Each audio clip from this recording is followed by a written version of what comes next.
Welcome to part 3 of my Rock Your New Year series. Every day this week, I'm sharing an episode to teach you my annual goal planning process. A very important part of goal planning is doing a self review. If you haven't checked out episode 38, take a pause and listen to that one first. In that one, I walk you through step by step on how to do a review of your entire year. And today's episode focuses on step 2, doing the actual review of your goals and seeing what went well and what didn't go so well. And those things that didn't go so well, figuring out why and how you can improve for next year. An important part of personal growth is being able to admit that you are not perfect, which was a little hard for me to do. Identifying areas where you need to improve and then actually taking the steps to improve. During my one-to-one coaching sessions, I help walk you through that process, and together we come up with an actionable plan to help you work on those areas. As part of my Rock Your New Year series, I'm offering $50 off my coaching packages to help set you up for a successful next year.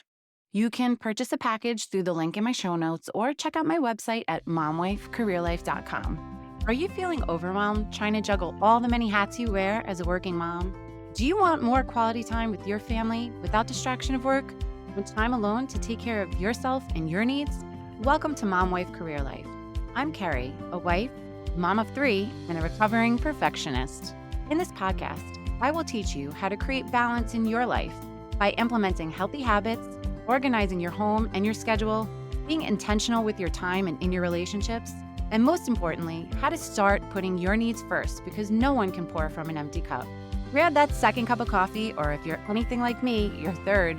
It's time to dive into today's episode of Mom Wife Career Life. I try to be as real as I can on the show, and I stress that I am not perfect. My kids are not perfect, our family is not perfect, and also, as much as you plan, things will not always go the way you want them to, but they will go a lot better if you do take the time to plan. Today, I wanted to share my self-review that I did this week with you to, one, show you how not perfect I am, and two, to show you how the actual process works. So let's jump into my self-review. Number 1, kids' chores. This is a tough one. I started out really strong with getting them to clean their rooms. We had a system in place for dinner. One would clear, one would put away, and then one would wash, and we would rotate. The girls share a room, so on weekends, one would dust and vacuum, and the other would have to clean their bathroom. And I don't know what happened or when exactly it all went to the wayside, but their room and bathroom are looking like a hot mess. And somehow I found that Russ, my mom, and I are back to doing all the kitchen work. Now, this is definitely a goal that is going on my 2024 list because everyone needs to really pull their own weight in the house. And to help me reach this goal, we'll be sitting down with the kids and explaining to them what our expectations are of them in the new year and what their consequences are if they don't start doing more around the house. And spoiler alert, I will be bringing on a guest to the show that is a pro at getting kids to help with chores. So she'll be giving us her tips to help get our kids in shape. Number 2, my health goals. This one absolutely kills me because I worked so hard to get the weight off. And I even became a weight loss coach because the program I did works so well for me. I maintained my weight loss for so long. And this year, some of it slowly creeped back on. And I know where I went wrong. There was just too much on my plate and not prioritizing my eating right and my exercise. The past month has not helped either. Between the holidays, having family staying with us, and having treats around, and my fridge has been broken. So I keep going to the pantry for snacks instead of walking my butt to our basement fridge to get something healthy. I also had the goal to close my Apple rings every day, or at a minimum, get to 10,000 steps. I can't even tell you the last time I actually looked at my step count. So this is one that I'm getting really serious about in the new year. It's going down on my non-negotiable list. I could just feel the difference that extra weight has on my body. And I really want to be clear. It's not about the number on the scale.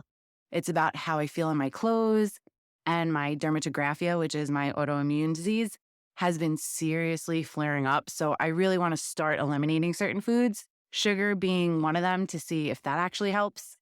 So this goal is going back on my 2024 list. And to help with this one, I know that I need to create the space in my schedule to exercise. So I have to do the hard work of identifying areas where I have to cut back and unfortunately start saying no a little more, which I hate to do because I already cut out so much in order to do this podcast. But health, especially as you're getting older, needs to become a priority. So it's going back on. Number 3, healthier foods. So after I did the interview with Rob and Ron McDonald's, I had it in my head that I would be really strict about the foods I brought into the house and prepared for my kids. If you haven't checked out that interview series, it's really eye-opening. Those are episodes 16 and 17. I'll put the link in my show notes, so make sure you check them out. But I did go through my pantry and threw some things immediately out, but I didn't go full throttle. I'm still buying the bars and the goldfish, and I really want to get away from all of that. So starting next week, I'll be doing another pantry clean out, and we're getting a Costco membership. I've been seeing more and more healthier options that I could buy at Costco, and even the cost of the membership and the delivery option actually makes it cheaper than buying them at our local grocery store. So hopefully I'll start seeing a little bit of cost savings there as well. Number 4, decluttering. I'm giving myself some serious grace with this one because it was a huge project. My house has a weird setup. The original part of the house is over 100 years old, and the people we bought it from added on an extension to it about 20 years ago. The 100-year-old side of the basement looks like it's 100 years old. It's dark, cement walls and floors, and has old built-in wooden shelves. I use it for storage, and there's just so much stuff down there. So one of my goals was to clean it out and get it painted this year, but it also involves getting one of those storage pods for a month or two to store everything in while we paint. But first step was to get rid of everything we don't use, because who wants to pay to store stuff that they don't need? Well, my whole deciding to start my podcast threw a monkey wrench in that goal because I just didn't have the extra bandwidth to work on my basement. I will say that I have been good about getting rid of stuff. I did about 7 donation pickups this year, and each had a minimum of 4 to 5 boxes in it. So I got rid of a whole lot. I don't know how I still have anything left down there, but I do. So decluttering is going back on my goals for 2024. I'm hoping to have my basement done by the summer. So fingers crossed, putting it out there in the world to help keep me accountable. And for tips on how to fit projects in your schedule as a busy mom, check out episode 25. I'll also link that one in my show notes. I was planning to do a decluttering challenge in January with you all, but as I'm mapping out my year, I know getting it together in the next week is just a stretch. So that's getting pushed to February, so look out for that. It gives me more time to plan it and be really intentional about how I break it up, so that way you can really get something out of it, myself included. And that's the thing about goals. You need to be realistic when you plan them and make sure you actually have the time to implement them. Number 5, self-care. Now, I won't say I was bad with self-care. It's just the past month or two that I haven't really made it a priority. My morning routine is still a little out of whack. I still get up at 4:30, but I'm not doing my full routine that I was doing all year. I'm definitely not meditating, which makes a huge difference in getting in the right mindset for the day. I haven't done my mental mile walk in weeks. That's also partially due to the cold temps, but work has also been insane, so I don't get up from my computer anywhere near as much as I should. I haven't taken a bath in forever, and that one really stinks because I know it immediately makes me feel better. This is probably the easiest one on my list to start getting back on track.